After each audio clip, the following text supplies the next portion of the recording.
Yeah, so far pretty good. Uh, second episode was kind of draggy, but it was pretty good. What It's did you going think? somewhere. What did you think was draggy about it? Uh, That was the episode with the fish people. yeah, yeah. It was good. It just was a Slow. bit slow. Yeah. Yeah, I could see that. That episode wasn't my favorite. But the first episode I thought was fantastic. Oh yeah, yeah, definitely. Yeah, just like they really will do the impact of like the actual aftermath of something like that, and like you really felt like how real it would be for like someone in your life to like do something like that, like take out a city. What I would say about Invincible is it's got all of the problems of like Marvel, but it is so good in every other area that it makes up for it. That would be my overall take on Invincible. Yeah. Yeah, it's sort of like a parody on all the other stuff. Yeah, like the parts that And like the second episode, it was so comical, like how like they played like every like superhero trope you could possibly play, like of all the different dynamics that could go on. what are you referencing by that? Um, oh, just like I remember saying that specifically after like at the ending of the episode where like the other Supreme Lizard came back and shot the other dude and um uh Oh that yeah, was yeah, that was real comic book shit. yeah, there's just constant stuff like that where like they're like, you know, that thing that happens in the comic books, well we're gonna do that here. Yeah, And it just felt like they were constantly doing that. yeah. It just feels like it's cheesy, but it's like it's so good. That combat's so good. The story's got beats that are so good. The sound design is so good that it just keeps you like that first scene with Immortal where they just like obliterate him. That's enough to like, just keep me watching a show. You know what I mean, like that Yeah, is the main awesome. character just pops the dude's heads off. Yeah, and the combat. Did you notice how like Immortal threw a spinning back fist? Like, shit like that. Like they're drop Yeah, kicking and or he spun around and he used his heel. yeah, like, they had a heel kick, It was going a spin like it's spinning back. That was it's awesome. it's called a rolling thunder, and they're doing it while flying, which makes it Yeah. so cool. Um, yeah, cool shit. Okay, I haven't watched any more of Scavenger's Reign yet.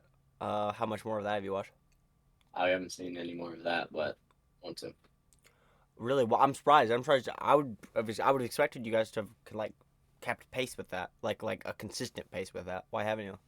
Oh, it was just we watched Invincible the other days, and then Ryan was watching other stuff. Hmm. Okay, let's see how well voxxer message is done. Eric Streamer was more when getting this into collapse back to and it's like a weird ocean with a super ego. So it's like a weird mixture of both into the spectrum from Logic Ocean, and it propels me into Phantom. Also, what if we call Phantom the Holy Ghost framework? Very similar, and it fits in with the divine lightning, so it like steals some divinity, and also we're hijacking Christian words. I always think it's good. You hear that? Yeah. You really? You could hear all of that? What is it? You could hear all of that? Oh, were you just doing it? What do you mean? Oh, sorry, I was not. I wasn't listening. Okay, I'm gonna play again. See if you can hear this. Wait, one second. Ready? Yeah. You sound a lot better now. Yep. Eric Yeah. Streamer Now I got more the when mic getting in this now. into Wait, now collapse play. back to and it's like a weird ocean with a super ego. So it's like a weird mixture of both into the I don't spectrum hear from anything Logic right now. Ocean, and it propels. Oh, hold on. Also, turn your stream on. Yeah.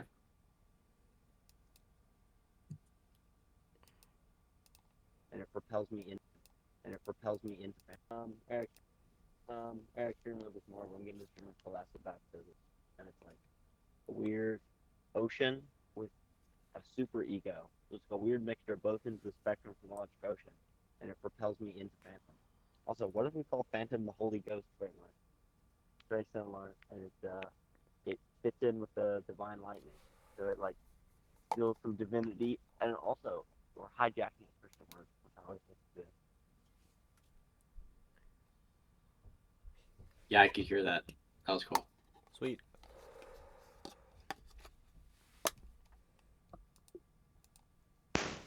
Yes, acid baptism is weird. I'm getting like, I don't remember Electric I think it's Ocean. Do you? because of the I remember that. I Well, remember like that was like one side of it, and there was a left side. One was Electric Ocean and Divine Divine Lightning. Lightning was the other one. Uh huh. Yeah, Electric Ocean was supposed to be more like the I guess the meditation one, Oh, and Divine Lightning was the ego. Electric Ocean is the one. That's basically thought texture disintegration. Yeah, yeah, It's exactly. like the music structure. Yeah. I'm sure because it's the amount of Sub-Zero I've done. I'm getting this weird Phantom. It's not quite Phantom. It's not quite. Like, Phantom is a bit more powerful because everything's silent. But it is weird. It is good. I don't mind it. I would rather have Phantom, but it is this is something to study. It's like a mixture between Electric Ocean and Phantom. No, I'm sorry. It's a mixture between Acid Atlantic or Acid Bath and Phantom. And I it's wish we had a this. chart explaining Acid Atlantic, Acid Bath, which was the same of two, the same one apparently. But Electric Ocean, Divine Lightning. I wish we'd see an explanation for all these. Strange sort of. So you have a god ego, which is really weird because so in that way it's like divine lightning. Is So that you you have a god talking? ego, but the thing Did you just say that we need an explanation for all these, or was that a recording? No, that was me saying that. I wish we had. Yeah. Okay. thing is that the god ego is floated away. Somewhere, The god ego like is on a Google completely document. Hopefully. separate. Um, but in regular Phantom, right? The god ego is like it's almost as if there isn't even an ego because it's so silent. But in this one, it's like you're in a bath of thought textures outside of yourself, and in that bath of thought textures, there is still an ego, but it's a thought texture ego and not a left brain ego. But it's still a god ego. It still knows how powerful it is, and so you're floating through thought textures from like up on high from the Phantom perspective. So it's a weird mixture between Acid Atlantic and Phantom.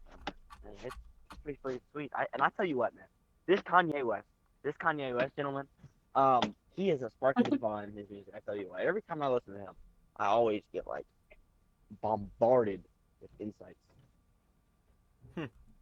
Weird. A Also, I spark of the just really divine, that fucking love guy. the sound of acid baptism. Now that I think about it, just imagining that. Like, I think when I make music, the first album I ever make is gonna be named Acid Baptism. I think sounds fucking awesome. Thinking about that as a metaphor of like that's also what's about to happen to me right now. It's like I'm about to be dipped into the acid ocean. I'm about to be a new man. I'm about to have an acid baptism. Have my soul cleansed. I That's did awesome. too. That was a great trip.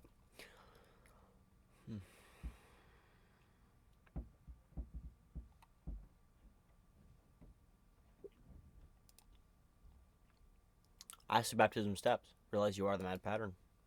Real.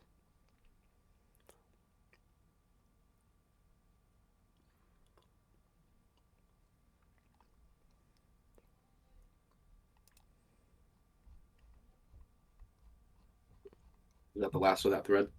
Yeah. A metaphysical entity sprawling across infinity, hiding behind awareness underneath a veil of barrenness. Remove the walls and watch God fall into the side of man. A metaphysical entity sprawling across infinity, hiding behind awareness underneath a veil of barrenness. Remove the walls and watch God fall into the side of man. A cremation of culture. A modern cremation of culture, and I'm to serve as the vulture, to scavenge through the ashes, the shadowed remains of flashes, to plant the seed in spoiled ground, lay the framework for the next king's crown. No more meat to pick off the bone, no more flesh to inherit the throne. That is fucking awesome. That is talking about Yeah. AI, and that was before AI was even a thing.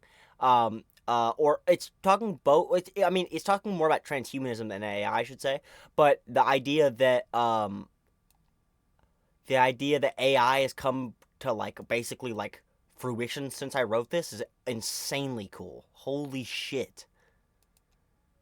No flesh It'd be to cool to get inherit the AI to throne. read that for us. Yeah. Modern cremation of culture. Oh, there it is again. Oh yeah, and then I ended it with a kingdom atop my skeleton. A modern cremation of culture. Blah blah blah. An empire built upon my skeleton, as my brain reverts to gelatin, and yet my mind survives, living through hosts to continue my rhymes, a framework ghost to survive the sands of time. And then that's obviously just talking about the nature of God's ability to not exist within one person, but many, through frameworks. Modern cremation of culture. Oh no, okay, I'm done reading the versions of that one. Okay. The individual, the collective, and the infinite. Okay, I don't know what that means. I really kept trying to do that one, apparently. Jesus.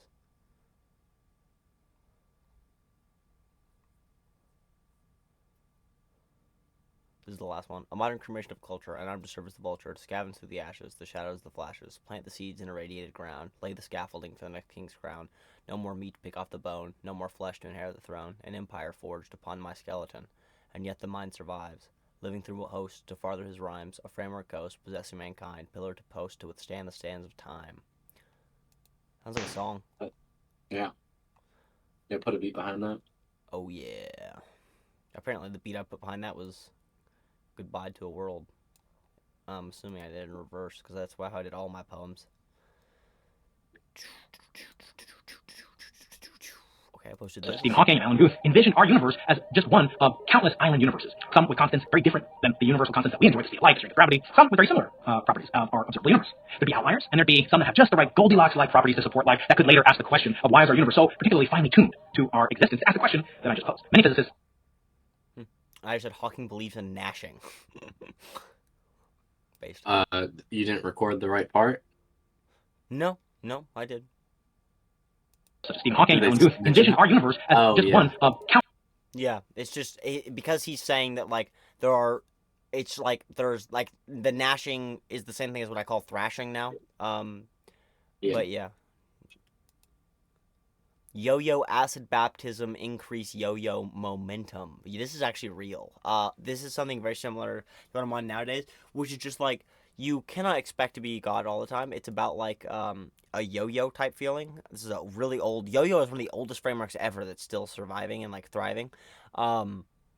It's the idea that it's like you need to just continuously increase the momentum of the yo-yo, and that means you'll be closer to God more often because the pace of the yo-yo is going to make it where there are more moments where you're touching God. So it's like if you imagine every time the yo-yo touches the hand, then that is a moment of like divine, religious ecstasy or whatever, right? Then you can understand that if you continuously continue the pace of the yo-yo up and up and up and up, you're going to get to God more often, a higher percentage of the time.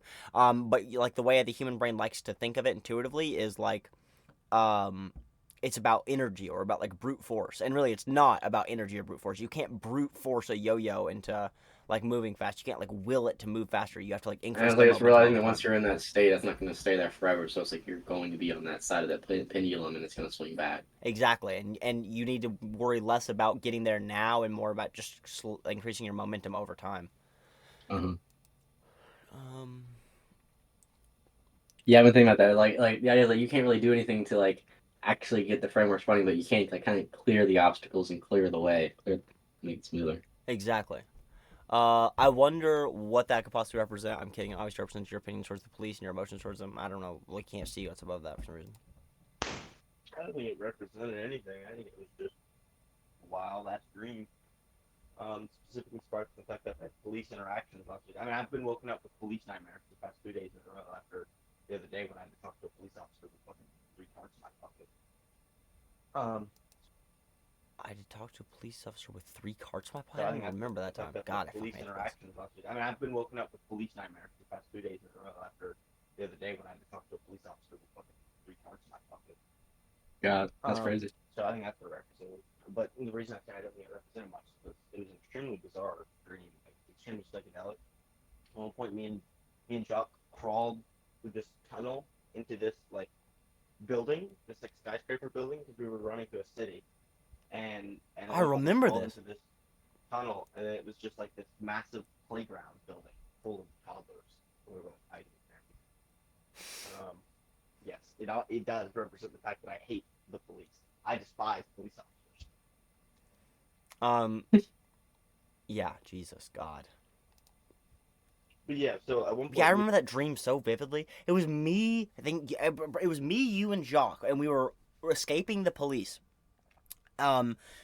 Through New York. We were running through New York, but it was like a psychedelic parody version of New York. So like every building was like, like fucking the spaceship store, and then you could like go get in a spaceship run from the police. Or like I just said, like like there was just it's like a giant like business, but then it had like playground tunnels at the bottom that me and Jock crawled into, and then there's a bunch of toddlers in there, and then we wait out the police in that tunnel. You know what I mean? It's like that's what the whole dream was like. It was just like insane bullshit. It's kind of so. Was the playground thing like inside of a building?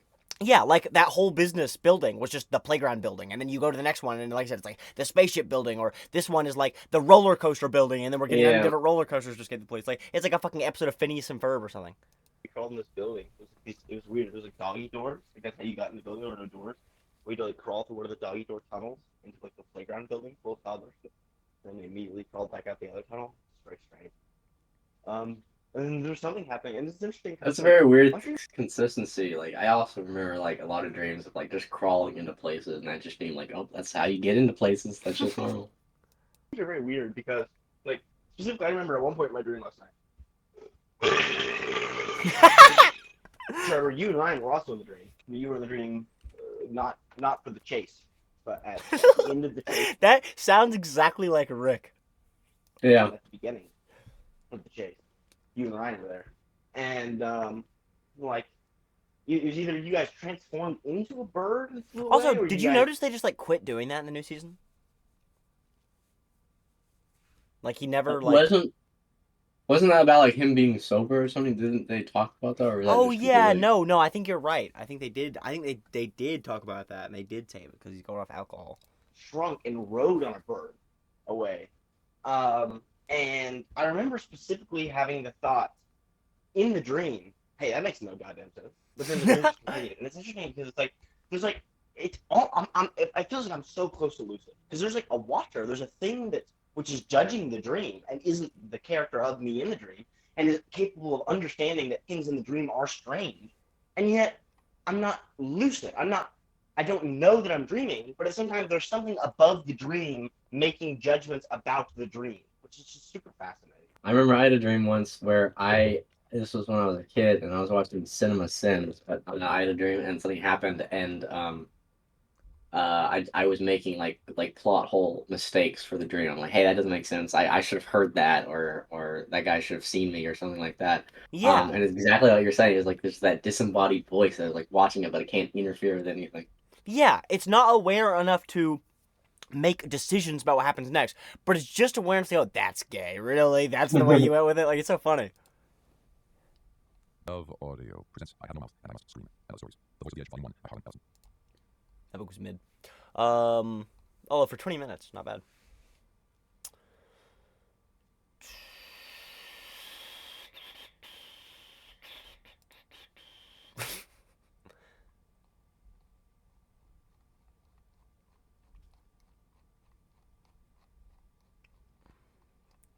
Oh god, I remember that. What year is this? 21. Why are we back in 21? What? What? Okay. Well, you went to a new thread, so Yeah, but it should be going. I don't like it shouldn't work like that. I don't think. Or I guess maybe it's the last one I talked in, so I guess it would work that maybe. I don't know. Fragments are expressions of the thinking progress. These can typically be divided into two categories. Damn, so now we're at the fragments frameworks. Faggots, as I always call it, I can never remember it. These can typically be divided into two categories: perception and technique. The former changes how one perceives reality, while the latter affects your actions onto reality. An example of, oh yeah, by the way, the conversation me and Jock had a majority for the time the other day was him saying that slurs are bad on their face, and me being like,